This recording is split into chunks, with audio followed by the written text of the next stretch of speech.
Hello. It is the 27th of October, 2017, and this is episode 82 of the Unseen Podcast. This is your host, Paul Carr, and joining me tonight are, for the first time in a while, James Garrison.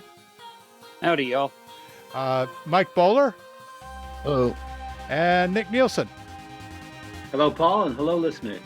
Great. Okay, well, so this is our close to Halloween podcast, and since we are some scary, spooky guys, we thought, actually, I think it was James' idea, we'd talk about urban legends tonight.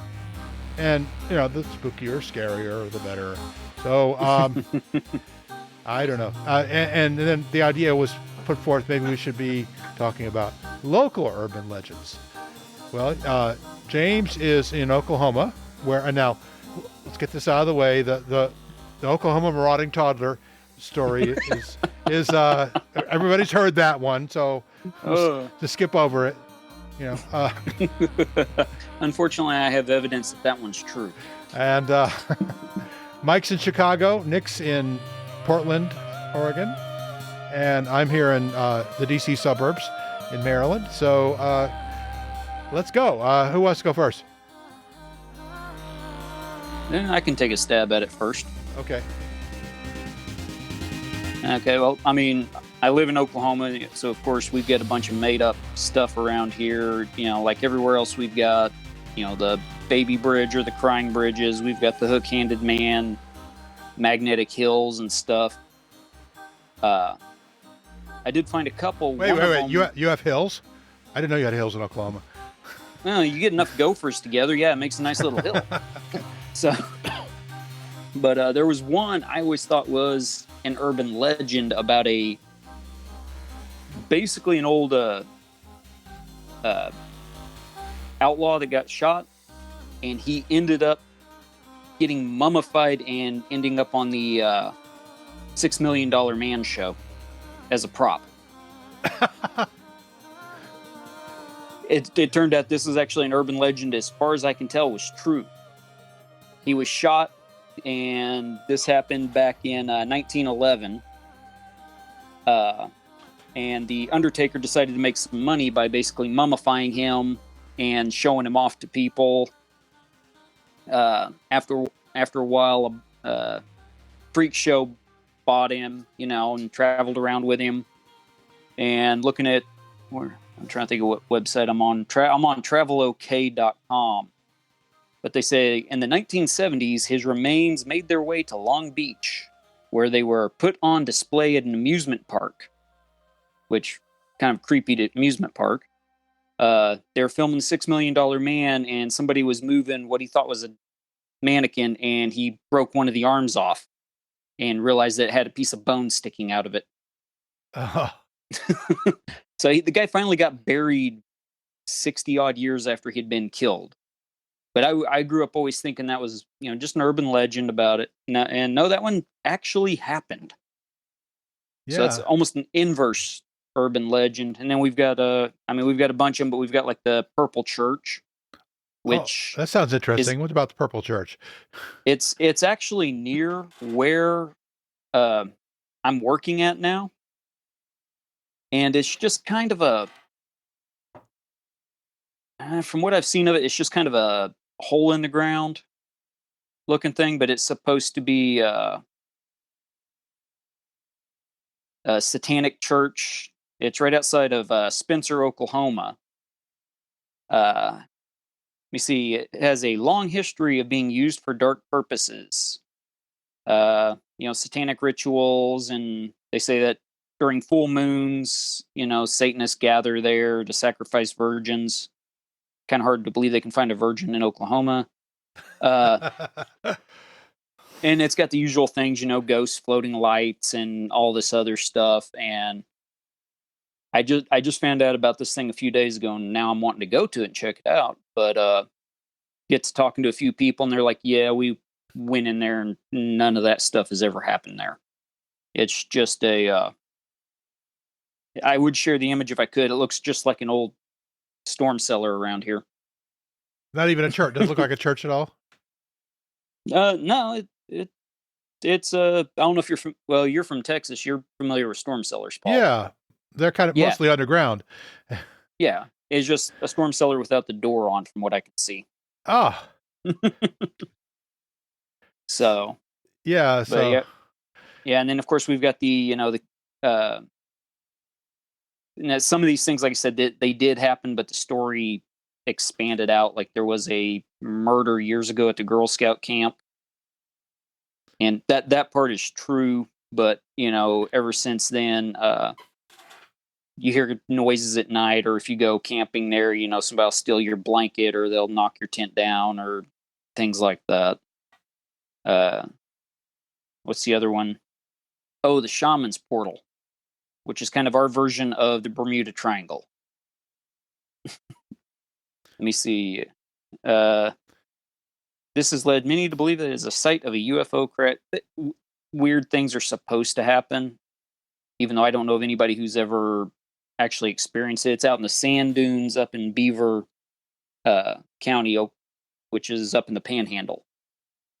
And people claim to be able to see flashes of light, things disappearing, phones stop working, batteries, and all this other stuff. They claim there's a lot of electromagnetic interference and stuff there. But the weird thing is, people go there and film it all the time. Oh, so and their batteries somehow work. Yeah, everything seems to work. Yeah. So, and it gives the vague description of an Oklahoma State University archaeologist went out there to check it out, and he got chased off by government men in black suits. Yeah, see, proves it. Yeah, well, if I could figure out who the archaeologist is, it's just a vague reference to somebody. Yeah, so. We've seen that before with the Roswell case, right? There were archaeologists who saw alien bodies, and nobody's been able to find the archaeologist or confirm that they saw alien bodies. So, well, why would you have an archaeologist looking at an alien body? You'd want a biologist. They were out, digging in eastern New Mexico, for Indian burial sites, I think, and they came across this crash spacecraft. That's the story. I don't believe it for a second, but no. And then there was another crash saucer case out in western New Mexico, quite some distance from Roswell, where it was said that a group of archaeologists who were working in some caves witnessed the crash. However, and this was a well-known archaeologist.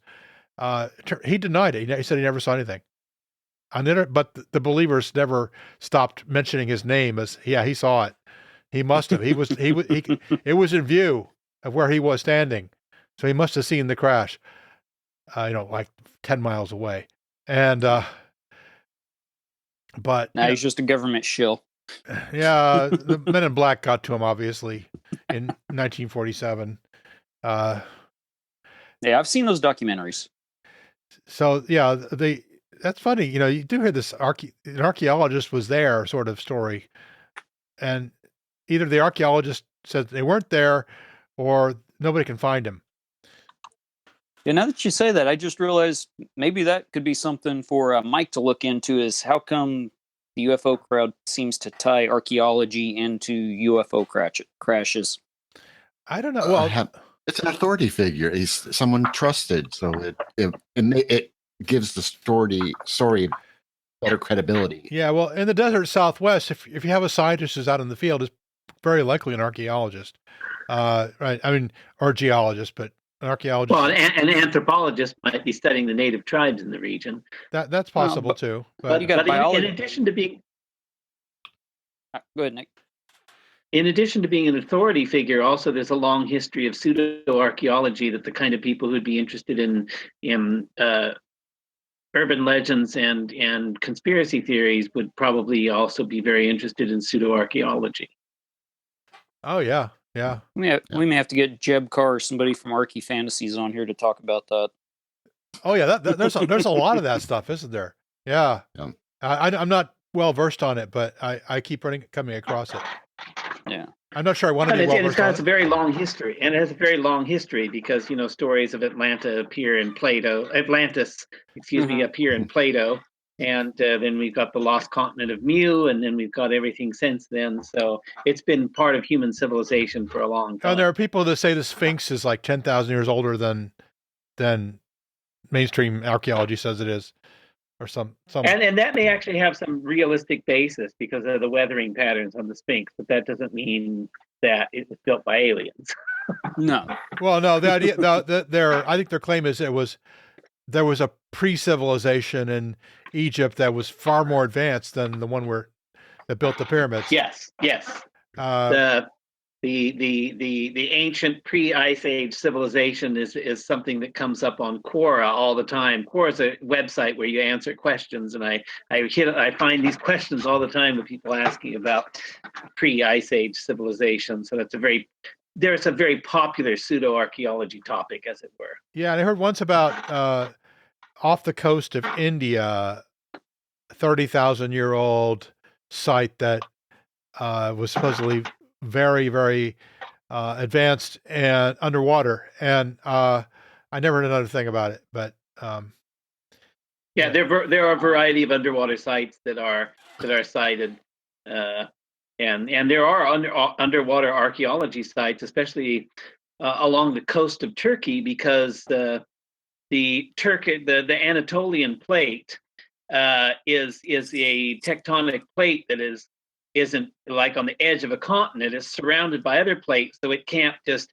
go. It twists and turns, and sometimes when there's a violent earthquake in Turkey, it can plunge down the level of the land, to 6 or 8 feet, and so there are cities from the ancient period, even Byzantine towns on the coast of Turkey that are several feet underwater. Yeah, and I've seen some of the films of that. Yeah, it's very clearly something down there. It's not anything that's tens of thousands of years older than what we're. No. Like I said, a lot of this stuff is historical. I mean, we have records of many of these places, and we even know the dates of the earthquakes when they got plunged down below water level. So that's not the explanation for all of them, but that's an explanation for some of these cities that are underwater. Right, and then you have in the desert Southwest, you have some impressive things like the Pueblos, which obviously took a lot of organization and skill to make. Yeah, and they're gorgeous, and you kind of sit there and stare at them, going, "How did somebody do that?" Well, looks like a lot of hard work. What it looks like. Yeah. Oh yeah, and just climbing through those. I grew up kind of around that area a bit, and just even as a 9-year-old kid trying to get up and through those things was a lot of work. You have to go up one ladder, go through a room, go up another, and it's like the original version of Donkey Kong. I mean, it was just. That's probably what they had in mind. But were you able to explore on your own? Yeah. In these archaeological sites? I couldn't hear you, Nick. Were you able to just explore on your own in these archaeological sites? No, these were it was on school trips, so it wasn't by myself. Okay. We had anthropologists or park rangers with us. But yeah, some of the Hopi dwellings like that are still able to be visited and just not gone through at random, but you can go and look at them, and they've got some that have been restored with the original, murals and frescoes on the inside that you can go in and check out. So, but you can't go in there and dig or anything like that. Yeah, I've been to Mesa Verde in Colorado, which is very impressive. You can always count that your short list of so-called mysterious civilizations of the past is always going to include one of these pueblos like Mesa Verde. It's going to include Machu Picchu. It's probably going to conclude Petra in Jordan. And there's a short list of about 10 places that occur repeatedly because they're incredibly beautiful. For one thing, and they represent a tremendous amount of thought and intelligence and creativity, which we tend not to credit ancient people with. and of course, a high degree of skill with, Mhm. and, we'd say, well, that's a modern thing, but not really. Clearly not. No. Uh, if you go to way north of Britain, not the way north, but just north of Britain, out in the sea to Orkney, they have some beautiful islands up there, and they're called these are classic windswept isles with not many tall trees, and there's a stone circle up there called the Ring of Brodgar, and it was built about 5,000 years ago by people who were not didn't have big cities. They had small fishing villages, and these stones are incredibly big, and they are deteriorated quite a bit from when they were originally put there by these people. Not a large population of people, and this is a big stone circle. I mean, it's comparable in size to Stonehenge. It doesn't have as many stones, but and these are huge stones, and they're in a perfect circle. And you think, well, this took some ingenuity. This took a lot of dedication and hard work. This took somebody who really, really wanted to do this over many, many years. It took organization, and and this was just, this was like a few fishing villages in Orkney. It wasn't a big city, and it wasn't like the whole of southwest England either. Like you had a lot of people in Stonehenge working on that, but so we tend to not credit them with the energy and the creativity, ingenuity and creativity and just sheer determination that we think we have this sort of misty view of them as just being concerned with getting fish and eating them and making babies, but they did a lot more. And they were driven by these abstractions, by building this perfect circle, which had no practical value for them at all. Ironically, these early megaliths and petroglyphs and geoglyphs may be the longest lasting human artifacts on the planet, because even after the planet is no longer habitable, it probably still have some of these, really big megalithic constructions from the Neolithic period, because the stone structures endure for geological periods of time. Yeah, well, it's interesting to note on the subject of sophistication and ingenuity. If you ever go to Nazca in Peru, where the Nazca Lines are, I probably first saw those when I went to a Von Daniken film when I was a teenager or a child. Same here. And I did eventually get to see the Nazca Lines. When I first saw that as a child, I thought, this is just too incredible. I'll probably never get there in my lifetime. So it was really something to actually get there. But the method of construction of some of these, some of the patterns are dug into the ground with a stick.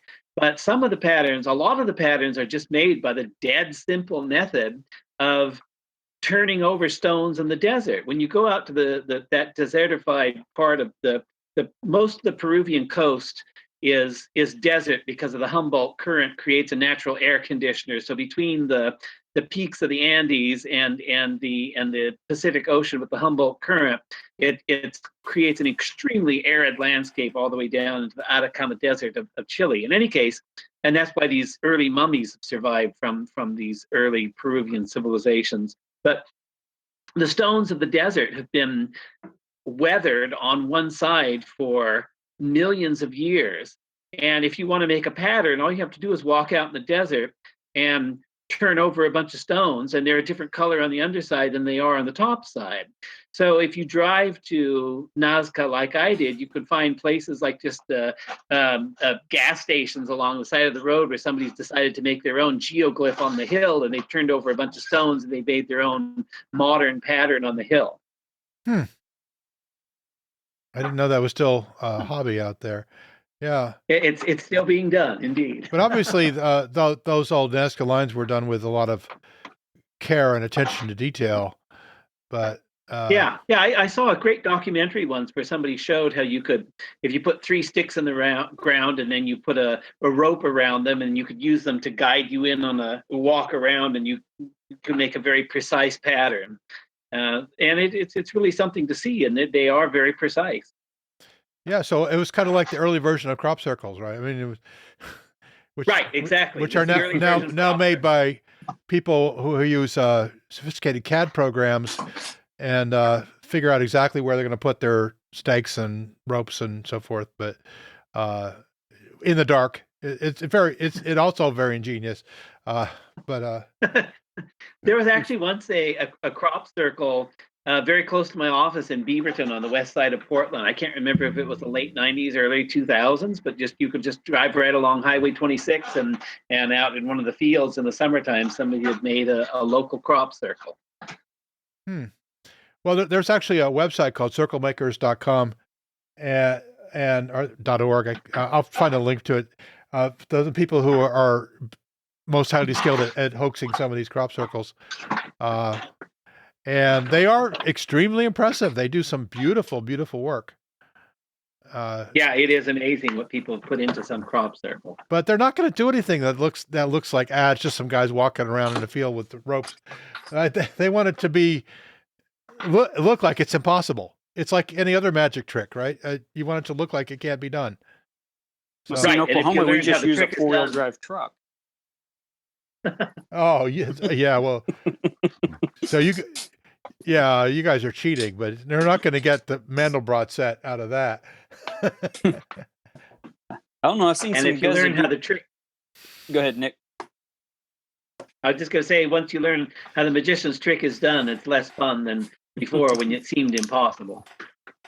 Oh yeah, I agree. Yeah.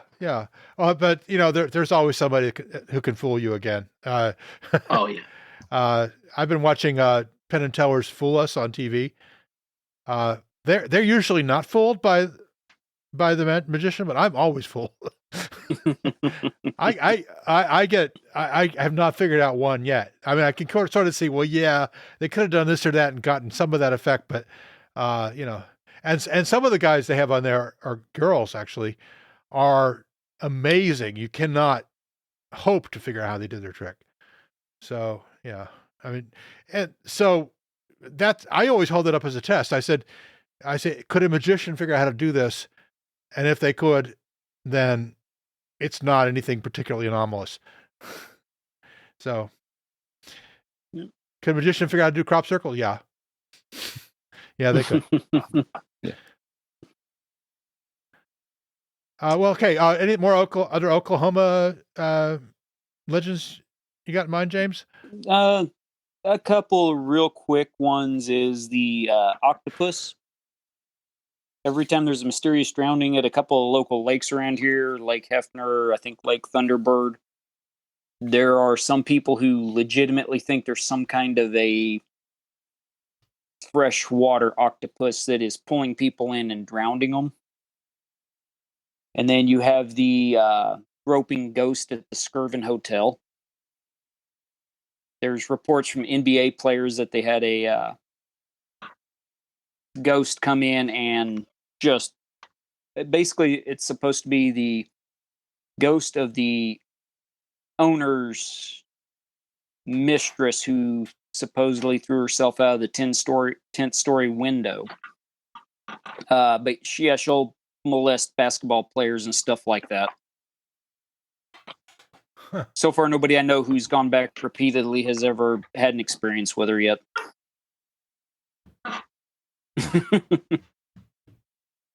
Yeah, the Skirvin and the octopus are two of the weirder ones, probably, which is saying a lot for Oklahoma. Yeah. Okay.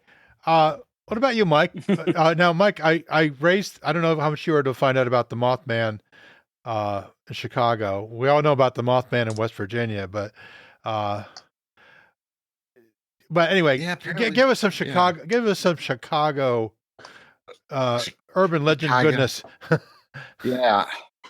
Well, I guess I I poked around, wanted to, because the only real story I've ever heard is the Resurrection Mary story.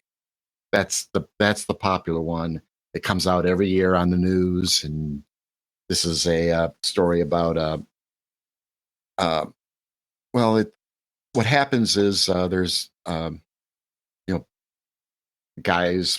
people traveling on Archer Avenue, and there's a woman hitchhiking who's wearing kind of a formal dress, and she's hitchhiking. They give her a ride, and they stop out in front of the Resurrection Cemetery in where is that at? Actually, in Justice, Illinois, and she gets out and disappears. And this has been going on since the 1930s. It's just the typical, the basic, the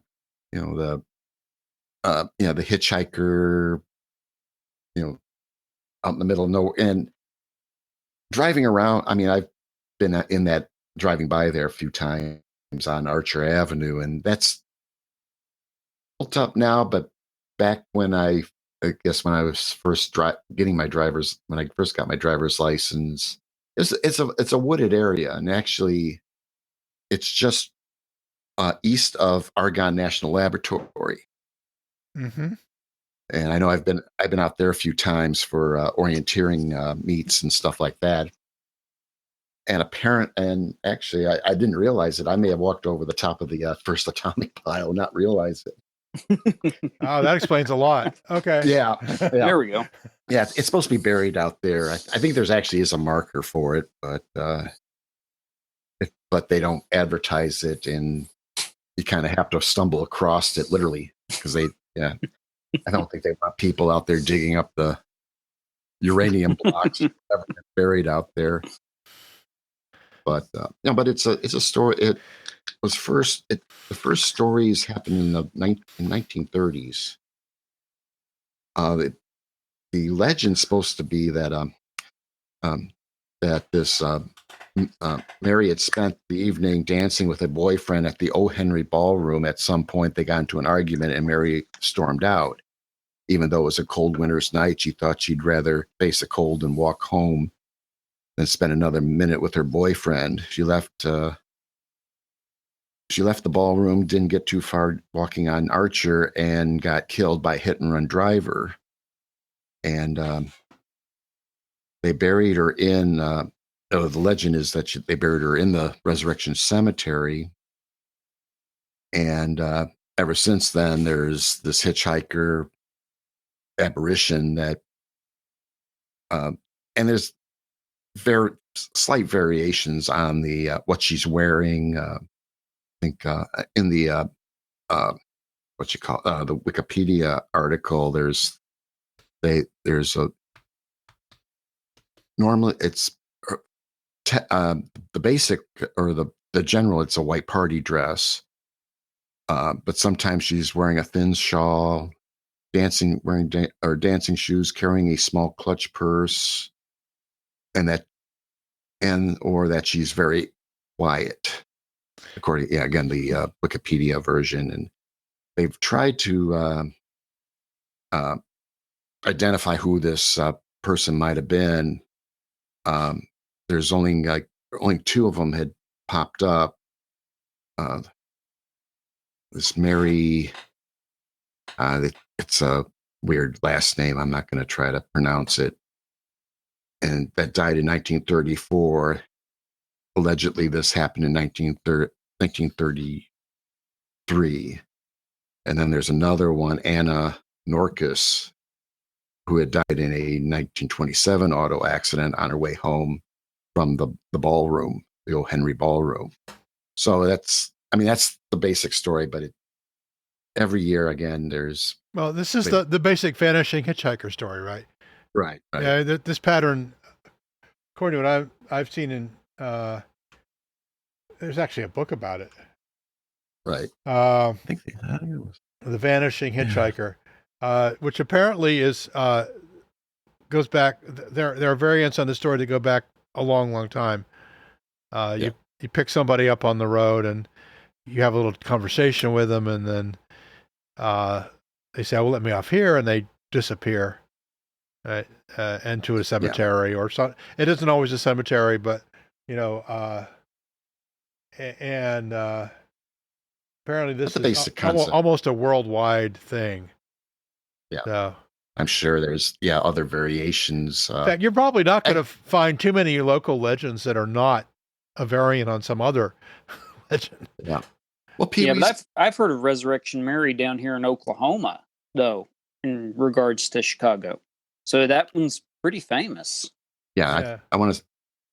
Yeah, like I said, this is the only one I've really heard of. So I had to hunt around. I didn't even know about the Mothman that had popped up in Chicago. Actually, earlier this year, the first reports were in April 7th, and there was like 29 different sightings, but they're all different. Everyone's different. Some say it's might be a drone. It's a sandhill crane. Yeah. There's one photo I keep seeing, but it looks like a guy in one of those flying suits. The bat, whatever. Oh, the wingsuits. Wingsuit. Yeah. Now those guys have to be moving like really fast in order to not die. So, right. a wingsuit requires a high degree of expertise. We don't have we don't even have gopher hills here. Well, you have tall buildings. You have tall buildings in Chicago. Well, there's the tall buildings, yeah, but it's kind of tough to get to top of. It's now the Willis Tower. I still want to keep calling it Sears Tower, but you might be able to do something off of that. But you got a lot of buildings in your way and a lot of concrete. I don't see a landing happening too gracefully. Yeah, it strikes me as basically suicidal to jump off one of the buildings, and unless you've got your landing spot very carefully picked out. Yeah. And the thing is, when they fly the wingsuits, they are flying pretty much horizontal. From a certain point of view, it might look like a Mothman, but for most people, it would look like a guy in a wingsuit. Yeah. Yeah. Maybe they've never seen that. It's very impressive. It's technology that's gotten refined a lot in the last 10, 15 years. I was watching a sports, was it on HBO sports show that they run, and they had a guy who did the wingsuits, and that is a scare. I mean, there's the base jumpers, the guys that will jump off a building, and then they got the parachute. I can see that a lot.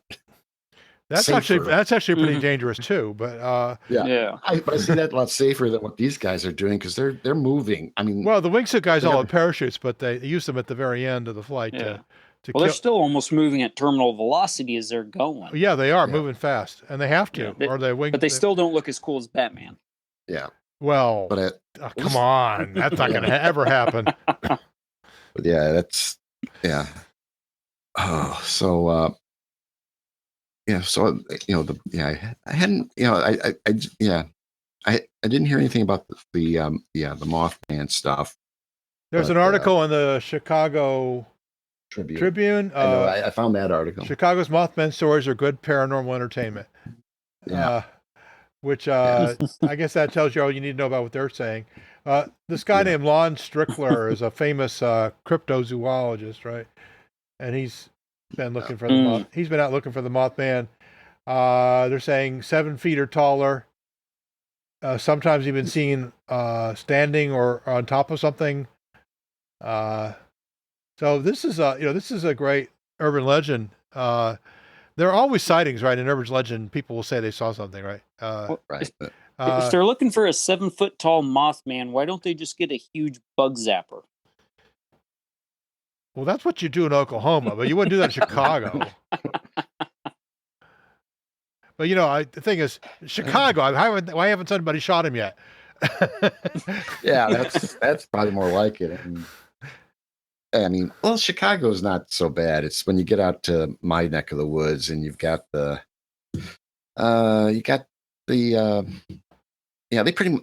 people out there who will shoot pretty much at anything that if it flies, if it's running, it don't matter what it is, they'll take a pot shot at it. So it is like Oklahoma. I was just about to say, yeah. I mean, but with higher population density. I mean, when I was doing a job in Texas where it was just a little a rack to hold motor starters, and we wanted to put a light on it, and the guy says, "Oh no, you don't want to do that. You don't want to give a Texan anything to shoot at. Never give a Texan a target." Yep. So well, it's kind of like up here. You don't want to have a brown car with white license plates. They'll mistake you for a deer. I've heard the Wisconsin. Oh, one of the radio stations would read all the Wisconsin hunting accidents. Oh, I've got to hear that. And a lot of them there's this one guy. He's walking along, saw a deer up in a tree and shot at it. Ended up being his buddy in a deer stand. Yeah, because the deer are clever that way. They'll hide up in the trees. Yeah, you got to watch out for those drop deer. Yeah, they're not as bad as the drop bears, but yeah. Yeah, I mean, I knew a couple farmers up there, or dairy farmers. That's when hunting season comes along, they got to get their cows out of their outer pastures, get them in close. They're painting cow on the side in orange paint. Yeah, and that doesn't seem to keep a hunter from taking a shot at them. No, my uncle has shot a couple of cattle during deer season. I've heard stories about your uncle. He's pretty interesting guy. Yeah, no, he's the reason I'm not allowed to hunt on a few places. Because he follows you in. Oh. Yeah, of course, 2-time felon, he's not supposed to have a firearm anyway. Oh, well. Oh. Just depends on what you call a firearm, right? That was what he said. It's only illegal if you get caught, right? It's not concealed.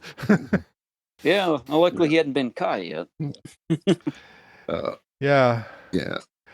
So the Mothman is pretty interesting because there's a parallel in the old. Well, I'm sure you heard of John Keel, who basically made a career out of propagating urban legends and amplifying them. He was known for being the kind of journalist who would show up in a hotel to cover a story, and then when the story was done, he'd run out without paying his bill if he figured he's never going to be back there again. That's the way to cut overhead. Yeah. Well, it's a shoestring kind of business. You independent journalism. So. But he wrote the book about the Mothman that was turned into the movie about the Mothman, so he must have made some money off of that. Well, he was long dead when the movie was made, but oh, okay. I don't know, long dead, but he died several years ago. Yeah, I mean, he probably did eventually do okay, but and his books are still kind of popular with the paranormal crowd. If not for the reason that they're kind of amusing, but he made a big deal out of that Point Pleasant Mothman, and then that was combined. There was a bridge that collapsed in West Virginia. I think actually I believe it's a bridge between Pennsylvania and West Virginia that goes over a river, and it was called the Silver Bridge, and it collapsed, and that was seen as the prophetic event that the Mothman was there to warn people about. It's one of those things where you construct a narrative after the fact. Yeah. So I need to make a correction. John Keel died in 2009, and the Mothman prophecies came out in 2002. So. Oh, really? Okay. He was alive for it. I was wrong about that. All right. Well, first time for everything. If Wikipedia is right, if Wikipedia is more reliable than you are, I think you're right. Yeah, I remember his death several years ago. I just wasn't quite sure exactly when it was, but But the Mothman Prophecies book was from 1975, so it's been out. It was out there quite a while before it was made. Yeah, I don't think it was ever a bestseller, but I'm probably wrong about that too. One thing you can be sure of, if I cite a fact from memory, it's probably wrong. I have to have my notes in front of me. Anyway, so my own, when I went looking for Maryland or DC area urban legends, I found a lot of the same ones that they have everywhere else, which kind of was disappointing. We have that. Well, it shouldn't be disappointing. It's predictable because the very nature of folklore is that there are variations of the theme that it's pretty much the same story as you were just saying earlier about the what was the one, the Mary, the bridges and the crying Mary. bridge, Resurrection Mary. Yeah, These stories appear repeatedly in slightly different guise, and that's a definition of folklore. Yeah, we even have an aquatic monster.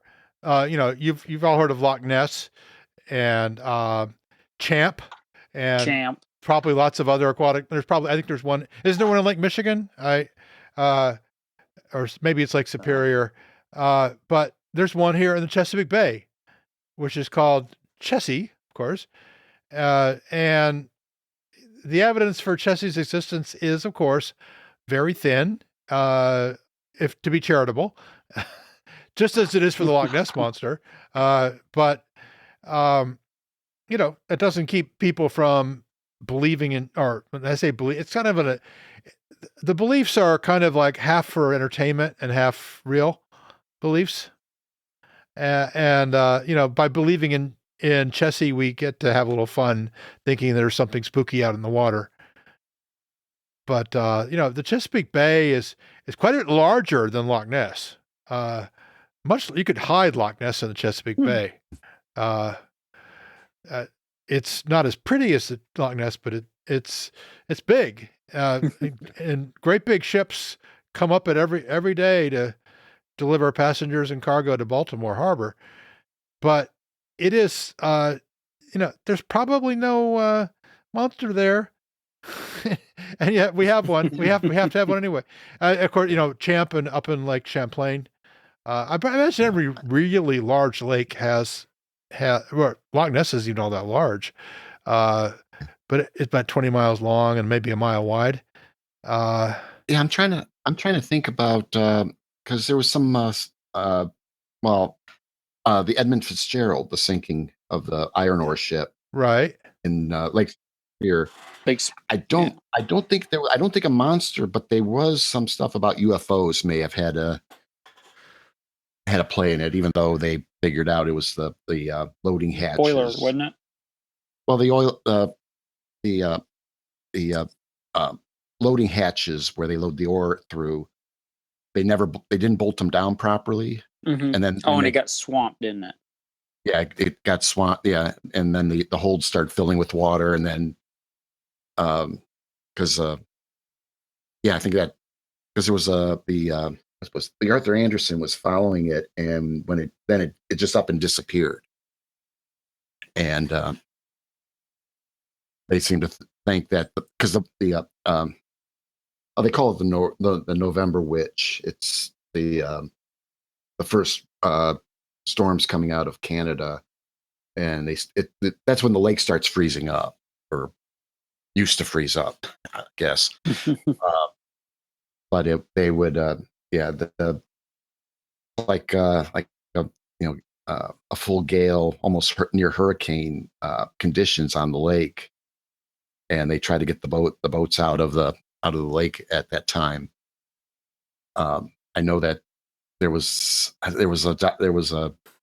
maybe it was that one In Search Of. I'm trying to remember because I remember seeing it, but like I said, I remember him saying that it might have been a UFO that may have spirited the ship away. No. Gordon Lightfoot never said anything about that in his song, so I know. But, the searchers all say she'd have made Whitefish Bay if she put 15 more miles behind her. Yeah. Yeah. So, I don't remember monsters. I do remember a documentary trying to say there was a UFO. I think there might even be a triangle there. But, getting back to some of the, when you're talking about like there's a cemetery, again, not too far from me, Oxabald Cemetery. And I think Jim had mentioned that one site where there's a portal saying the same stuff. It's they either see a small child roaming the tombstones, or a temporal portal opens up every so often there. So portals are very popular, aren't they? I mean, every time you can't explain something, there must be a portal. No, right? That's how Bigfoot comes in and out of from the. It's how he gets away from those idiots in Mississippi who are trying to kill him. We're the ones in Texas where it's open season. Oh yeah. Well, there was this show on Destination America or something like that where they actually were trying to kill Bigfoot. Oh yeah, it was it's one of these things that is so bad it's good, except it goes past good and goes back to bad. Yeah, that bad. If we have any TV producers listening, I'm going to pitch a show idea right now. Okay. Take members of all these Bigfoot hunting groups, drop them into different parts of the woods, but don't tell them about each other. Some of those guys have pretty impressive squatch calls, I have to say. Yeah. Well, I kind of make the same sound every time I step on one of Colin's Legos, but that's your training. Yeah. We're squatching. But these portals show up. No, that was a wood duck. These portals show up a lot of these weird places, right? Like, I've heard portals associated with Skinwalker Ranch many times. Although I've been to Skinwalker Ranch and didn't see a portal, but maybe I was just unlucky. But well, maybe you saw it. You didn't go on Wednesday. Oh, you have to go on Wednesday? Crap. Yeah, it's Wednesdays between 10 and 3. I did see some lights that looked like they're on the ground, but one thing you get out there, you realize there is so much oil and gas out here. There are going to be lights. It's not way out in the boonies. There's a lot of petroleum industry around, and trucks driving through all the time. It's not. I was very disappointed, actually. I was hoping for something much more mystical.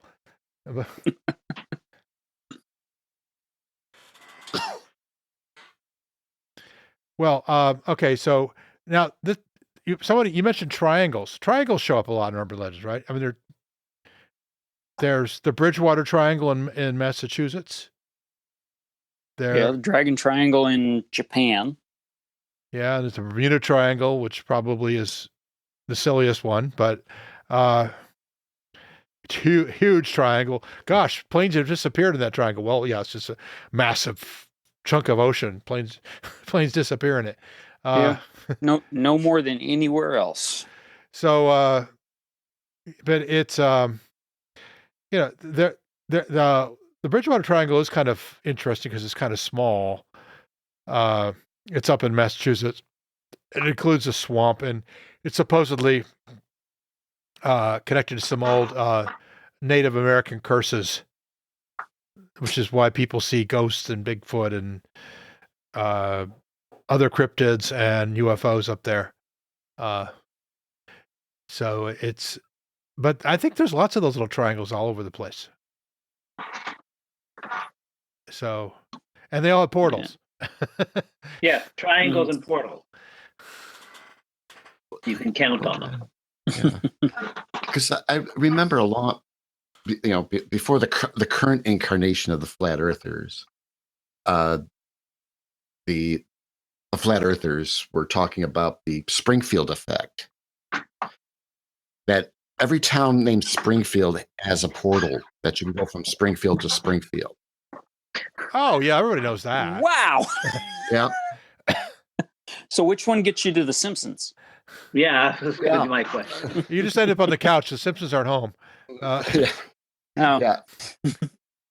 I don't know what group that was. I don't remember. I came across it. I was looking it up one time, and this was early, and they actually this site was actually very well done. And usually these sites are, what is it? The early HTML, where you got I'll put the flashing, the blink tags, yeah, and stuff like that. GeoCities. It's just you like, sure it wasn't about Rick Springfield? supposedly go from Springfield to Springfield, so maybe go into Springfield, Illinois, and come out in Rick Springfield. People would pay money for that. Portal might look like.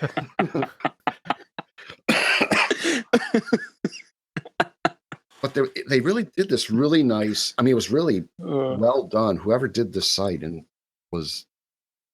I think it may have been a web designer who was trying to impress a client or whatever, because this thing had nice, where click, if you're interested in this, you click on it and you go to that page, and it kind of scrolled real nice. It was really nice text, really well put together, considering the, what a normal conspiracy or site would look like. And I came, and it was like, that's where the Springfield effect. They had a interactive map showing how, the Earth being flat. Antarctica actually, supposed to it's supposed to be the edge of the flat Earth, and all that, and a lot of the basic stuff, and it actually disappeared. I don't know if there was some. I wish I could remember. I wish I would have. I mean, I don't. I've never come across it again, so I don't know if it's even still around But it was really nicely done. I mean, still kind of, the physics was so horrible in it, and I mean, it was more. I got a laugh out of it, and it's like, you people really believe this? And then and I see the Springfield, that there's a portal in every town named Springfield, or Springfield, England. There's a Springfield in everywhere. I think Mike has just killed my weekend. I'm gonna be sitting there looking for this. Well, there are a lot of Springfields, yes. I mean, I've been to Springfield, Illinois, Missouri. Oh yeah, I've been to several Springfields. Springfield, Ohio, of course. Yeah, which where my wife is from. There's one in Oregon. Yep, there's a Springfield in Oregon, close to Eugene. Weirdly enough, I don't think there's one in Oklahoma. Look hard enough, you probably find one. Now, and Texas has Elysian Fields, but it probably has a Springfield too. Really, there's an Elysian Fields in Texas? Yeah, and it's a disappointment. not quite as much. Not quite hyped as it is. Yeah, it should be better. Yeah. Just another small town, in East Texas. Yeah. Is it like hell? No, it's not like hell. It's just that would be interesting. I've been to Hell, Texas. Hell, Texas. It's not pronounced hell. It's pronounced hell. I can't do a Texas accent. I'm sorry. I'm too far north. I've kind of forgotten mine, but the Hell, Texas. It's kind of like that was pretty close. Yeah, well, there's an Athens, Texas, which is not very Athenian. Yeah. So I'll be damned. There's a Paris, Texas, which is not very Parisian. No. Yeah, okay, there is a Springfield, Oklahoma. What can I say? So there's your portal. Get on it. Yeah. Yeah, from what I'm seeing, it's almost smaller than where I actually live now, so I'm not sure it'd be worth visiting. Well, make it easier to find the portal. Well, it's like 3 blocks. I'm trying to figure this out. It looks like it might be 3 blocks in another city. Well, there's Yeah, but portals are fun, but portals have this property of being elusive, and they don't show up when you're looking for them. So No, Yeah. you just kind of fall through them. or something comes out of them that's terrifying and then goes back into it. And that's why you can't find it, because it's gone back to the portal. But they're given a very technological spin in the recent film, The Dark Tower, based on the Stephen King novel. I'm still I guess wanting to nobody's see seen that. that. No, I've read the books. Portals figure very prominently, and they're not they're presented as a technological artifact rather than as some mysterious Mystical. natural process. Oh, well, that leads Yeah. that leads me to one of my topics for the evening, which is the very popular Netflix series Stranger Things, which has just come out for season 2, which I have not watched yet. No spoilers, please. Now, the way Netflix does it, they put out the whole season at once. Boom. And there it is. And you can binge watch it to your heart's content right away. But it's based upon urban legends. It's set, I think, in Indiana, but it's based on urban legends from Long Island, in New York, in the Montauk area, which is like the very eastern tip of Long Island, and based loosely. But the legend was that children were being abducted and held there, and people with psychic gifts were being held there and experimented on, which is also, by the way, kind of the theme of the BBC America's Dirk Gently series, which is not very much based on Douglas Adams books. And the idea is that some quasi-governmental dark entity is kidnapping people, usually children, and holding them and turning them into either super soldiers or super psychics or some other type of, weaponized person. And of course, that goes back to the old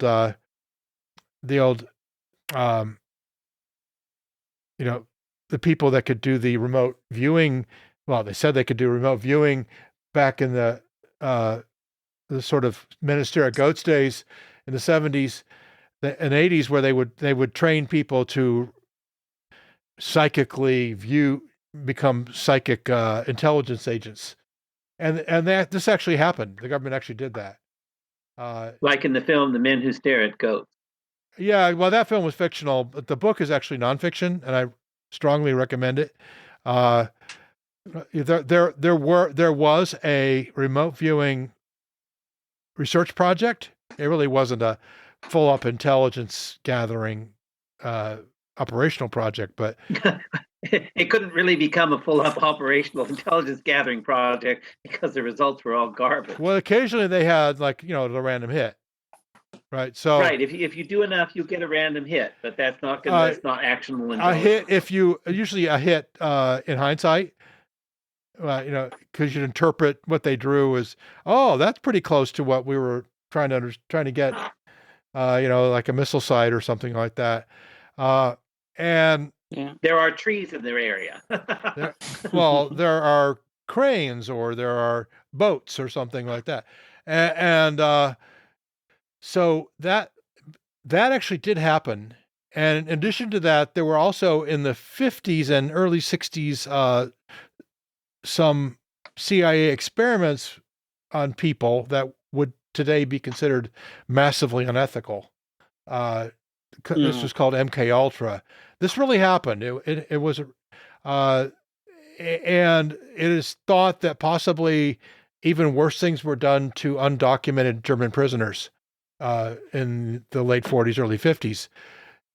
And although, of course, that was so bad that they destroyed any record of it. But we do know about MK Ultra, and there were some people at the CIA who were totally out of control. And they, so this has led to legends about taking this to the next level with children, with psychically gifted children who could be trained to use their minds as weapons. And Stranger Things is kind of built on that idea. Uh, and it's very entertaining, by the way. I strongly recommend it. It's a lot of fun. Just don't take Is it fictional? Is it fictionalized or in a documentary format? Oh, it's totally fictionalized. Yeah. Okay. It's a drama. As a drama, it's kind of like E.T. meets the X-Files. You have to watch it to see what I mean, but it's the X-File in question is, the abducted children and the being trained to go through portals. And there are portals involved. And the portal takes you into a parallel universe, and where there are many dangers lurk. So it's Sliders. And worse, much worse. Terrible things. Stranger things. I recommend it because I think it's a lot of fun, and the cast is wonderful. The kids and the cast are fantastically talented, and it's just, it's written. It's the writers are mindful of that. This is mythology that they're playing with here. They know that they're not taking it too seriously, and so it's not really. I wouldn't say it's a comedy, but it has that kind of, we know we're kind of messing with the mythos sort of thing, which is what a lot of people on the internet do all the time, right? They're just not as good at it. So. Well, we've got an hour. Anybody else have one last thing they want to throw into the pot here before we log off? One thing I'd like to throw into the pot is that twice in my adult life, I have had people I know who I knew personally, it's been many years since, tell me urban legends in the first person with a straight face, as though it had happened to them, when I had already read about these as urban legends before they told it to me. And you have to wonder, it's one thing to hear about an urban legend as an urban legend, but when somebody an earnest person that you personally know tells it to you as a story, it really, really struck me. For example, there one variation on the Vanishing Hitchhiker is the version where you learn later that the hitchhiker is an angel, and you pick up a hitchhiker, and they tell you these quasi-apocalyptic story and the key phrase is Gideon's trumpet is about to blow, and this is couched in terms, it's supposed to be a prophecy of an apocalyptic event soon forthcoming. So I had somebody that I knew at work at the time in the 90s, tell me this with a straight face, as though he had been the one who had picked up the hitchhiker who had said this to him. I don't remember what I said at the time. I was a bit shocked hearing it in that earnest, straightforward, first-person way. And I do not understand the psychology behind that. These are not people who are trying to jerk me around. They weren't trying to play with me. It was very sincere and very earnest. Even at the same time, I was being told an urban legend, as though the person had experienced it firsthand. Well, yeah, I mean, and I talk to people frequently who see strange things. So, well, seeing strange things is one thing. When you've got an established urban legend being related to you in the first-person context, that's slightly different. I've seen strange things that I can't explain, but I don't repeat them to people and present them as an urban legend or give them a mystical or supernaturalistic context. Yeah. Well, I mean, for example, when you have something like a Loch Ness Monster, you can find locals who say they've seen something funny out in the lake. Right. And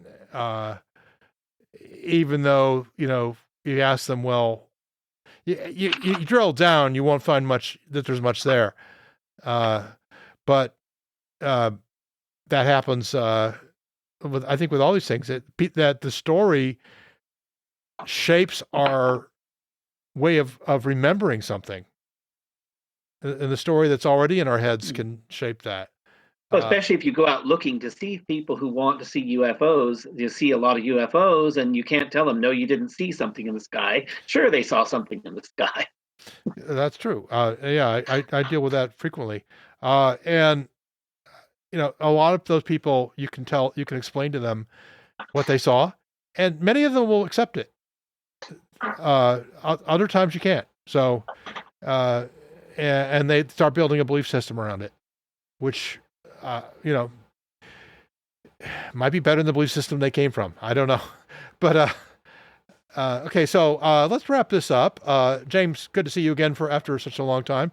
Got any last thoughts for tonight? And he ghosted again.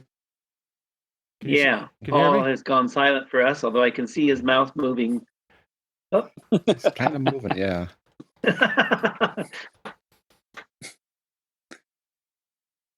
You should be able to hear me. This is why you... Oh, now we can hear you. Yeah. To anyone who's listening, these things are why you need to watch us live while we're doing this. You miss all the fun. Oh, I'm not going to edit this out. I'm just going to leave it in. Because I'm too lazy to edit. If we get enough Patreons, I'll start podcasting with pants. So. Oh yeah, okay, yeah. Another $10 per episode, and we'll buy James some pants. He's gonna need them for the winter anyway. Yeah, it's a little chilly. It's like 40 degrees. No, actually, I think it's going to hit freezing here tonight. And it was 78 yesterday. Oh, yeah. Well, I don't envy your weather out there, I must say. It's not so much the cold. It's what happens. It's the ice nados. Yeah. Squatchnados, whatever. Oh, there you go. Sci-Fi Channel. There's your next movie. In Oklahoma. It's got to be in Oklahoma. Squatchnados. If you can have 3 Sharknado movies, why not one Squatchnado? Oh no, they're up to 5. Are they? Well, it's kind of like everybody's in on the joke now. But all right. Well, James, we'll hope to see you again in a future episode. After Riley pays you back for the laptop. Yeah, I've had a few between taking up a new job and a few other things going on. It's just I've been swamped, well, I could have done this when I had small children, so I totally understand. Mike Bohler, any last thoughts about urban legends or anything else? I can't think of anything. I mean, they're fun. I kind of get a kick out of a lot of them. When I was in grade school, there was this. I think this one teacher tried to create one, and I haven't heard anything before that. Before she tried it, anything after it, and of course she was doing it around Halloween, and it was kind of. I mean, it's like, oh, that's a neat story, and I wanted to find out more about it, and I tried to research it. It's one of those things that because we're talking, gosh, that's almost 40 years ago, and it's like I've never heard anything about that story ever. So I think that there's in part we like to trade stories. We like to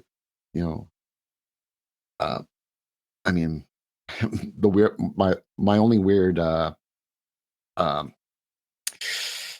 vision. I swore I'm driving out. I was working the late shift. I was driving from Skokie to Joliet. And it was like an hour. That's like an hour's drive, and it was a long day. I was going home early in the morning, and I swore I saw a giant penguin on the side of the road. I mean, I'm driving along and there's this giant penguin on the side of this building. Like, what the?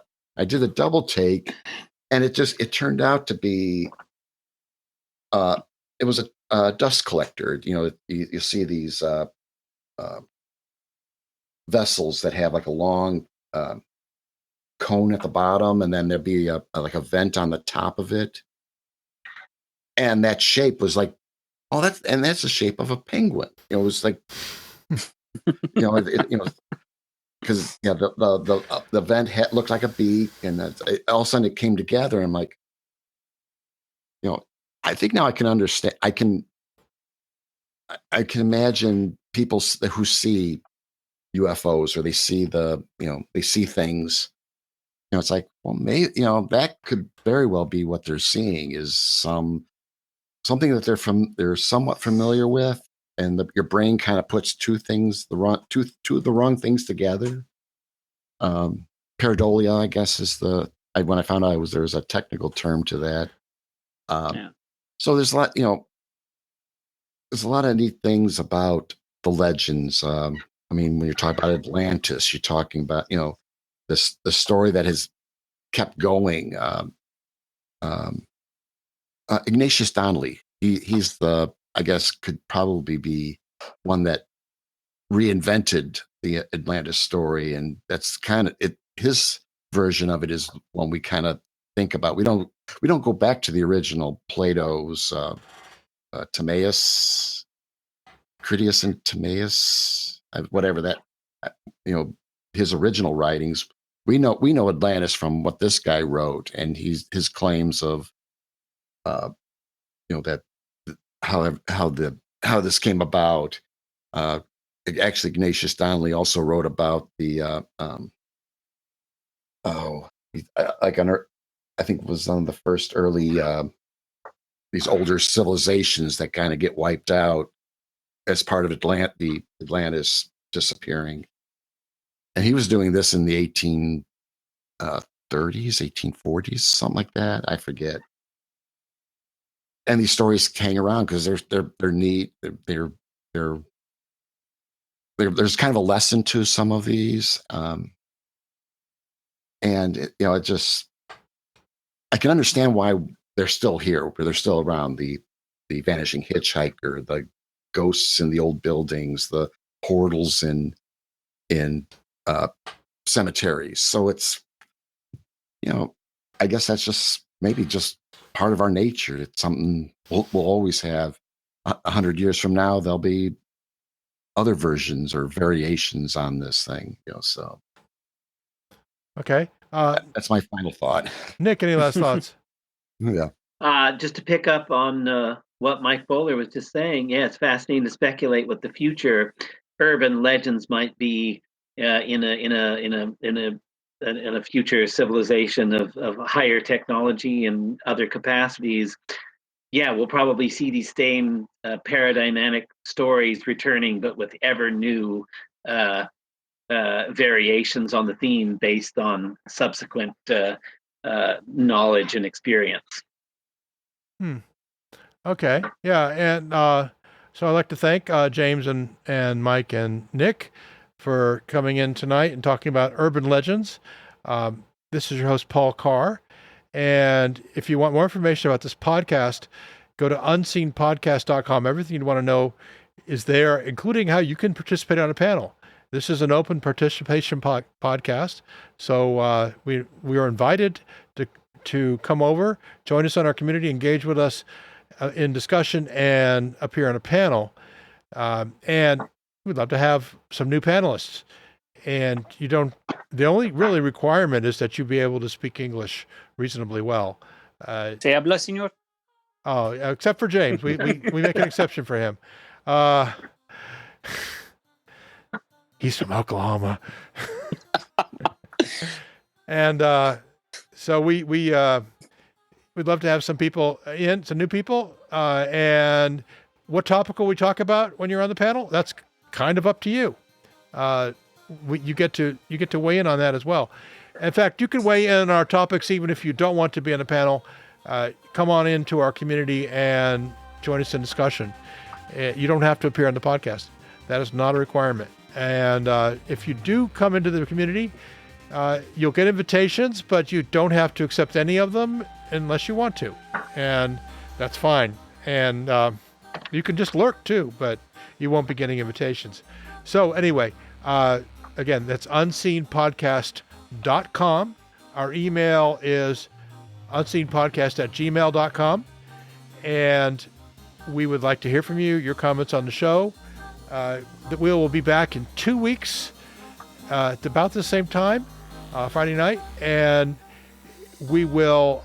The topic is completely wide open at the moment, so you can come over and make your suggestions if you want, and help us shape that. And I don't know who the panel is going to be. I'm not even sure I'm going to be the host, but we're going to have we're planning to have you up there in 2 weeks, and then we'll take a week off for Thanksgiving, and we'll have another show in early December, and that will be our last show for 2017. We'll take a break after that and reappear mid-January. And we also have an Unseen Pub coming up next month in November. That is a completely wide open, no agenda. Anyone can show up, stay for as long as they want, and talk about whatever they want for as long as they want. And that, if you want to know more about that, again, go to unseenpodcast.com. We'll have all the information there. And just send me an email that you want to be in the pub, and unseenpodcast@gmail.com, and you can be in the pub. And we'll have those pubs about every 2 or 3 months. So, again, it is episode 82. It is still here on the East Coast of the United States, the 27th of October, 2017. And we'll see you again in a couple of weeks. Goodbye.